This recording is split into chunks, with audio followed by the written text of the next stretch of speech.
Hello, everyone. Welcome to Tuesdays with Trailblazers, brought to you by HRTech Edge, the video podcast where we bring you the latest trends and insights in HR and technology. I'm your host, Sadesh, and today we have with us Sriraj Amrithraj, analyst, QKS Group, whose role centers on analyzing market trends and forging strong client relationships. So, without further ado, let's welcome Sriraj. Hey, Sriraj, how are you doing today? Yeah, I'm doing good. How are you, Sid? I'm doing great. Thank you so much for asking. So, Srira, our audience is keen on understanding, what kind of a career trajectory our guests, podcast guests have. So, we'd love to understand your career path, your time at QKS. We'd love to know everything about it. I'm Sriraj. I work as an analyst in QKS Group. It's been almost like 3 to 4 years I'm working as an analyst in QKS Group, and it's my domain is basically HR Tech, as you guys know. And we usually handle so many studies in HR Tech. We are basically of software kind of research. That's what we are doing.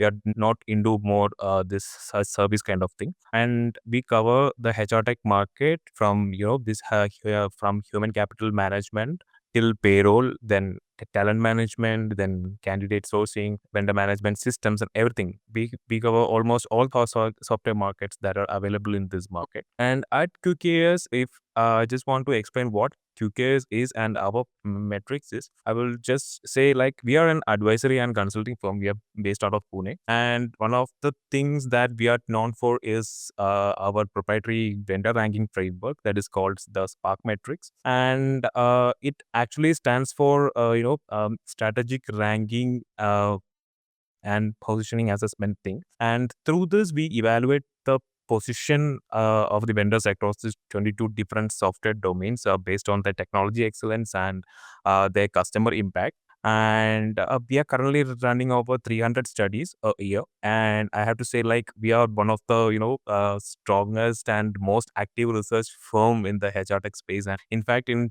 2024, Spark Metrics became the second most licensed vendor positioning metrics in the market. And we are quite, are proud of it, a kind of thing, right? So that's about me and about QKS Group. That's it from work. Great to know about that, Sriraj. Great to see that feather in your cap at QKS. So let's start with the big picture. There's a lot of buzz around AI, but where exactly do you see AI actually driving measurable value and HR right now? This is actually a starting point. Like AI is bringing a real value today, especially in the HR tech market in these so many places. So actually, what I believe is like there are three big areas in the HR tech domain. The first one is in basically in the recruitment part. Like so, think about how traditionally this hiring thing worked. Like HR teams would post jobs, will get 500 resumes and manually go through them. And now AI tools like I'm just telling an example like the AI tools like Eightfold AI, that's a company actually. They can scan those resumes not for the keywords but for actual skills, career patterns, and also they can project the experience also. So for example, I can tell you a very good case study. Like a bank using this particular software, like Eightfold software, they have actually reduced their hiring time for tech roles from for 45 days to 22 days because of this AI automatically shortlisted the best matching candidate for them. So that's the first thing.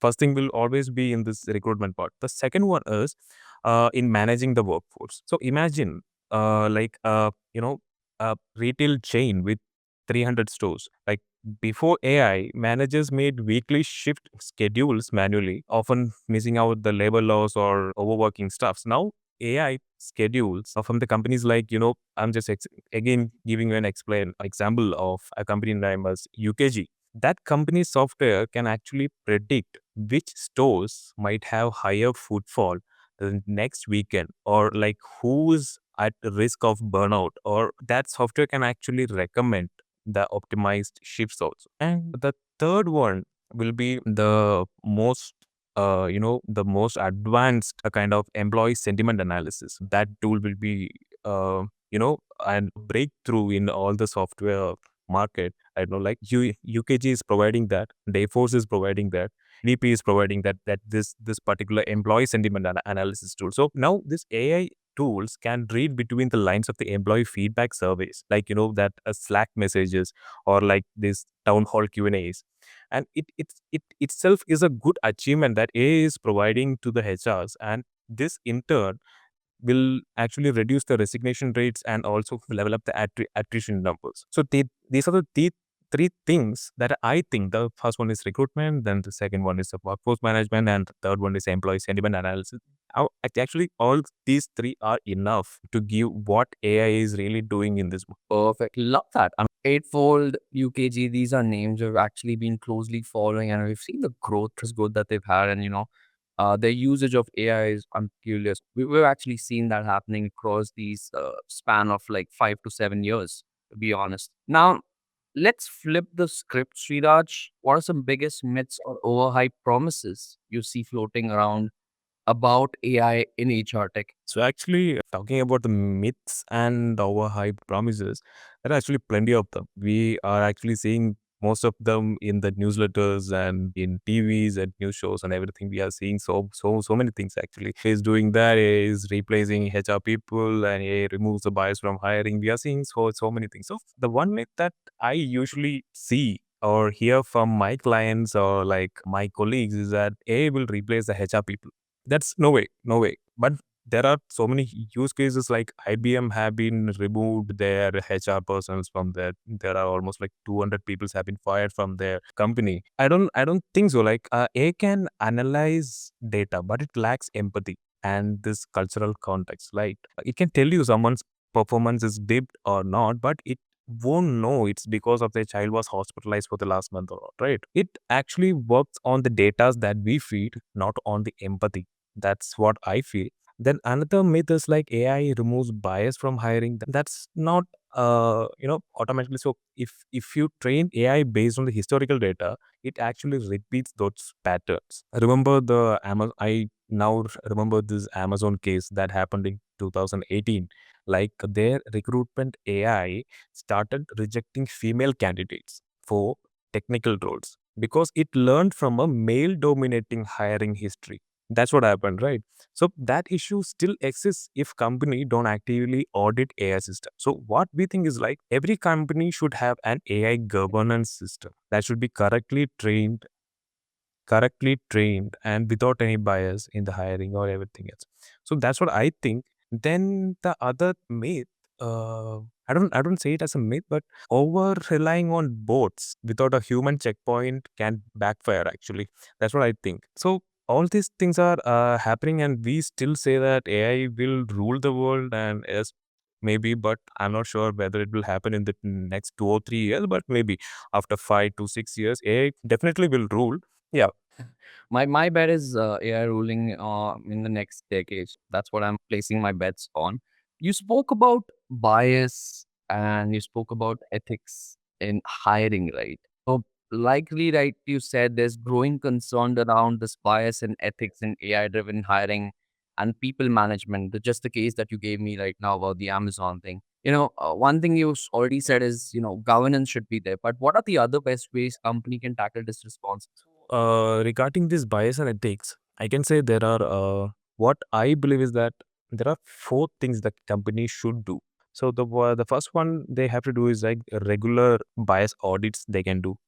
There are companies like Pymetrics and Highview now provide fairness reports that show if their AI tools are favoring or excluding certain groups. That one bias auditing can be done. The next, you can explain the demand or the demand explainability can be done with like the regulations like EU AI Act. The companies need to know how and why AI recommended or rejected a candidate. There is a certain kind of rule that New York has been rolled out. Then three, there's always keep human oversight. That's what I say. The final hiring call should be made by a manager and not actually by a machine. That's what I think. Then the fourth one should be you should choose ethical tech partners like the software vendors. For instance, the last year Eightfold AI bought Retrain.ai, a startup focused on ethical AI practices to strengthen their capability in this AI governance and for AI ethical practices. So that's the kind of partnership HR teams should seek. So, asking about how is AI shaping candidate discovery, engagement, and assessment? Where exactly are the limits? Yeah, that I understood. Yeah. So actually, AI is transforming the from this hiring end to end. All the end to end process that comes under hiring is transformed by AI. That's what I think. Like in like you said, like in candidate discovery, I should mention a tool like Hire EEZ. Hire that actually that software will scrap the public profiles and academic records and projects to find the passive candidates you'll never reach via job boards. For example, I can give you an example. Like there was a startup which was looking for a data scientist in Singapore. They used this AI sourcing tools and discovered the candidates in fintech firms who weren't even actively job hunting. That actually doubled their talent pool. You know, like actually that talent pool was not actually there in this job hunting part. From where they got that talent pool was only from the this database. This AI actually sourced everything. They scrapped all the public profiles. They scrapped all the project files and everything. And from there, they got all these data of the scientists who were actually in the Singapore based. So this is the one thing that now AI is doing in the part of candidate discovery. And in the part of candidate engagement, like the chatbots, AI chatbots, like, Paradox Olivia, that will actually interact with the candidates 24/7. It will schedule the interviews, it will answer all your FAQs, and it will also send the reminders. So all these things are done by AI. Then if you ask about candidate, you also ask about the candidate assessment, right? So again, the Highview software, the video interview tools like Highview, that software will use AI to analyze the speech expressions of all the candidates. But the limit is that AI don't understand the live context. It cannot detect anything, but it can understand some pre-filled data kind of things. That's the only thing that is limiting all these things from the end-to-end hiring, but it is doing so many things in end-to-end hiring. Like I already said, in the candidate engagement, candidate discovery, and candidate assessment, everything is done. But to for a limit, it can be done. But after that, the data set speaks. Now, let's talk about something which is really, really important for companies. Let's talk about ROI, because budgets do matter. How would you advise, or how do you advise HR teams to measure the success of AI tools? What metrics should one be looking at? I cannot actually say metrics, or I cannot point out these are the things that has to be done. In my experience and talking with some clients and with my colleagues, I can just uh, point out some things. Like in hiring, you can track the time to hire reductions. If it dropped from 40 to 25 days, that's your ROA. Time to hire has been dropped, if then it is your ROA.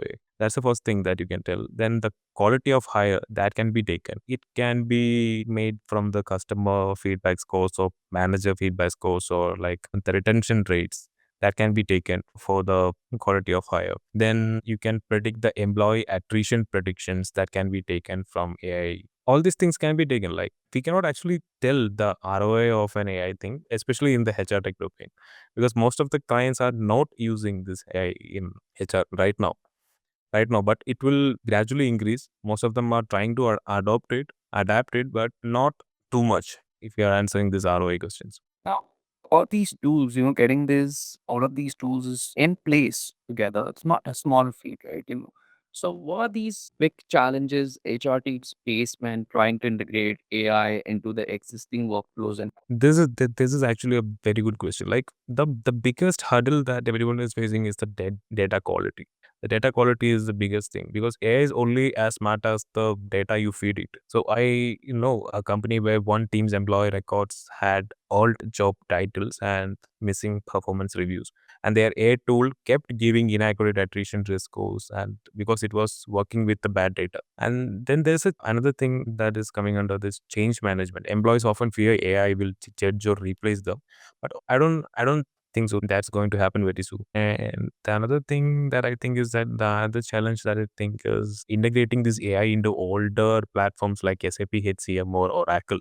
That isn't now a very easy task if the platform is very old. Now the laws like the New York AI hiring law require AI transparency. So all these things, if it is coming, this integration, data quality, and the change management, everything will just ruin these HR teams.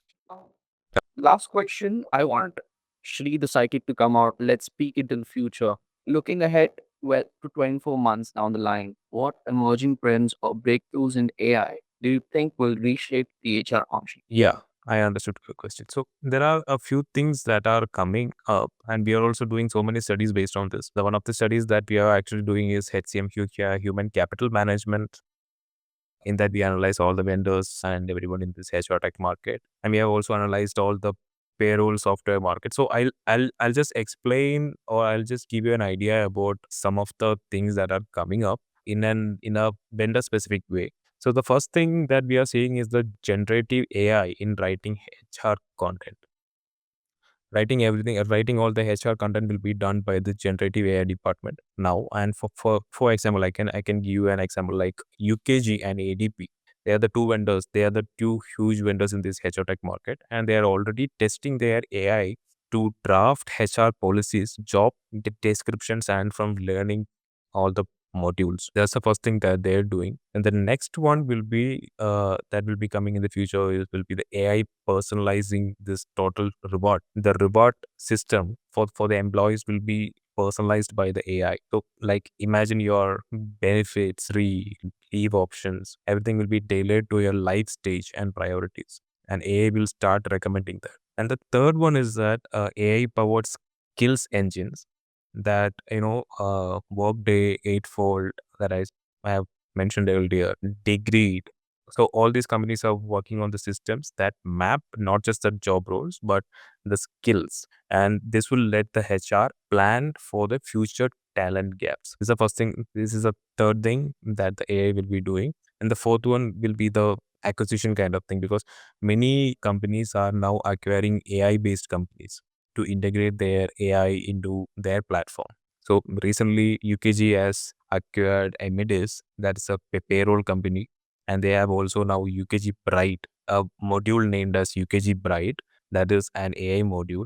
And if you say SAP, if you take the SAP as SAP has SAP Joule as their AI software. And another thing is, if I am not wrong, Davingbox.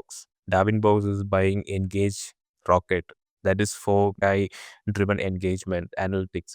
So all these show that AI led HR tech consolidation is heating up, and I think for the next 2 years, the HR will shift from being a support function to a kind of strategic AI powered thing. So I had a one question for you is, let's say, for example, if you wanted to start from scratch today, being a company or, being a HR function head yourself, what is an ideal HR tool stack or a tech stack you could implement or you would suggest to companies out there? Even in the sense of software or anything like that. Yeah, I mean, in terms of software, so a complete HR tech stack, which includes hiring, talent acquisition, employment, employee engagement, etc. Okay, we can directly go for ADP, Workday, and UKG. If you're on budget constraints, you can go for some lower level kind of thing. But what I would suggest is the first one will be, from my experience, the first one will be ADP, the next one will be Workday, and the third one will be UKG. There are so many others. There are so many other vendors who provide these stuffs, uh, but the use cases that I see from my part and the customer interaction that I do and everything, the customer feedback survey, we'll get almost like 500, 600 customer surveys per month. So from all that, I can give a perfect choice like ADP, Workday, and UKG will be my choice from my part.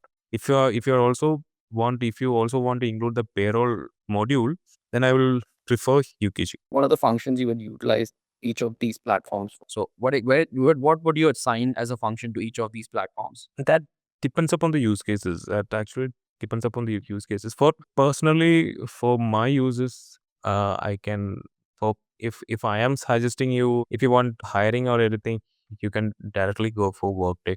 If your need is hiring, pure hiring, if you want, you can directly go for Workday. If you want to process the payrolls for multiple country, if it is multi-country payroll processing, you can go directly for UKG. You can go directly for ADP. ADP Run is their software name ADP Run. You can go for small businesses, and you can use ADP Vantage for if your company is an enterprise level businesses. You can use ADP Vantage, and if your company only needs learning and L&D kind of stuff, you can directly go for Cornerstone On Demand. That's a very good software. That's a very good, nice software for L&D, learning and development. You can go for Cornerstone On Demand. Then Debunks, yeah, you can go for Debunks. Debunks also has many capabilities, but my preference will be that. But if you need an India-based software, then you can go for Adrenaline. Adrenaline's headquarters is in Chennai. We also have a very good contact with them. Adrenaline is a very good software. If you're going for talent management, talent acquisition, succession management, then compensation management, everything can be done in Adrenaline. Adrenaline is a very good software for small businesses, and their pricing is also very good, a reasonable pricing.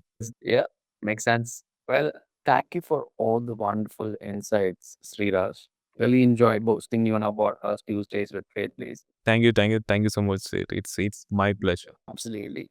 And thank you to all our viewers for joining us today. If you enjoyed this episode, please subscribe and leave us a review. Until next time, stay tuned with HR Tech Edge for more insights. Till we meet again, signing off, your host, Satish.